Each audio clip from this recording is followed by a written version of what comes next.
The highly awaited Five Nights at Freddy's 2 movie is out now in theaters, and well, it sucked. Okay, there's a bit more than that actually. I was not going to make this video, at least not for a long time after the movie came out, but I changed my mind after I watched the damn thing. And oh boy, I got a lot to say about it. You know, going in, I was actually really excited to see this movie because of all the good things I heard about the movie, like how the creator, Scott Cawthon, claimed that he was going to take the criticisms from the first movie to make the second movie even better. And then you got Emma Tammy, who was like, fuck it, I'm gonna do my own thing. I don't care what anyone else says. So going into this movie, I was praying that it was going to be better than the first. Was I right? No! It's not just that it's not a good movie, it's an abysmal sequel to the first. The only good things I could think about for this movie was the opening sequence and the designs of the animatronics. Those were the only two good things that this movie had going for it. But yeah, before I begin this very sporadic video, if anyone's watching this before they watch the movie and want to know if they could go see it or not, I would say just skip it. But if you're a fan of Five Nights at Freddy's, then you probably already watched it and just want some schmuck like me to talk about it for like 5 minutes. Thanks, that's very nice of you. Now, before I tear into this movie shred by shred, I got like these two collector's things at the movie theater. I got this cup claw machine thing, and then I got this movie popcorn bucket thing. Oh, and I got this poster as well. One of the biggest flaws I could see with this movie is that it takes so long for stuff to actually happen in this movie. I was literally trying not to fall asleep in my chair. This movie takes so long for stuff to actually get off the ground. I think Scott knew that halfway through and was like,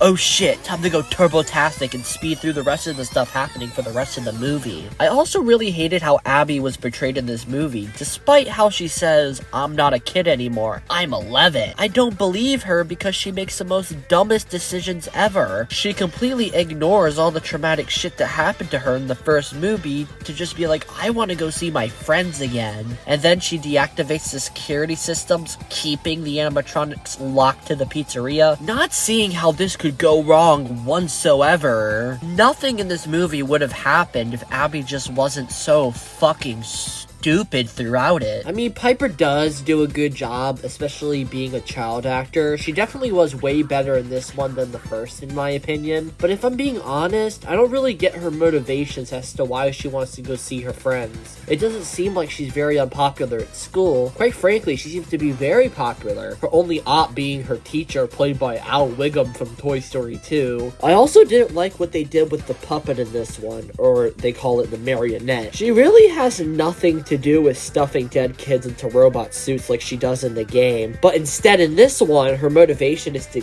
kill parents because parents could have prevented her death, because at the beginning of the movie, she tried to get help from parents, but the parents did not give a fuck at all about her. And also, the puppet's plan doesn't really make sense because she starts off by killing some young adults doing a paranormal show at the pizzeria, and then going after the most random adults who just so happen to have kids. Like, at first I thought those were the very same parents ignoring her all those years ago, but then I realized, wait, that doesn't make sense, because those parents are supposed to be, like, super old, and also, they still have young children in the house. Shouldn't the children be, like, young adults, like Vanessa or Michael's age, to be honest? I didn't really get what they were trying to do there, honestly. God, don't even get me started with all the damn dream sequences this movie has. Vanessa has been dealing with her traumatic past from her father in these dream sequences. Ooh, spooky. And how he wanted her to follow in his footsteps. I also can't really talk about Vanessa that much and her relationship with William without bringing up Michael Afton. Yeah, ever since that first teaser showed up, everyone was like,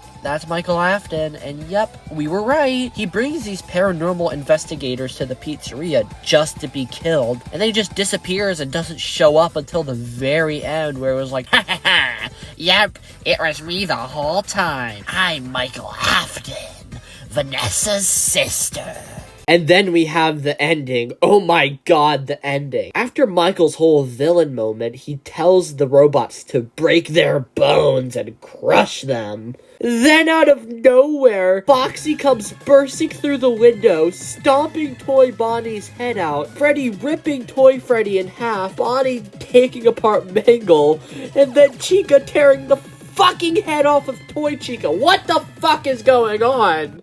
There's just way too much going on in this movie, and it just doesn't have the time to really bring any of it up in a pointful way. You just forget about it, and then it just speed runs in at the end. I feel like the most problem with this movie is its pacing. That was one of the reasons why I really did not like The Last of Us Part 2, for example, because the pacing of it was just really, really weird. It's just jumped back and forth to different points of, like, Ellie and Abby's life without it having some really coherent plot to it. You know, I feel really bad for people who went to see this movie to see the namesake of the character of the franchise, Freddy Fazbear himself, killing people, only to get Chica at a science fair, and feel cheated about it. And I just have to agree, sadly. After seeing this movie, I could only dread seeing the third movie and how that would pan out. And I also can't wait to be like 19 or 20 going to see the next one. That would be just dreadful.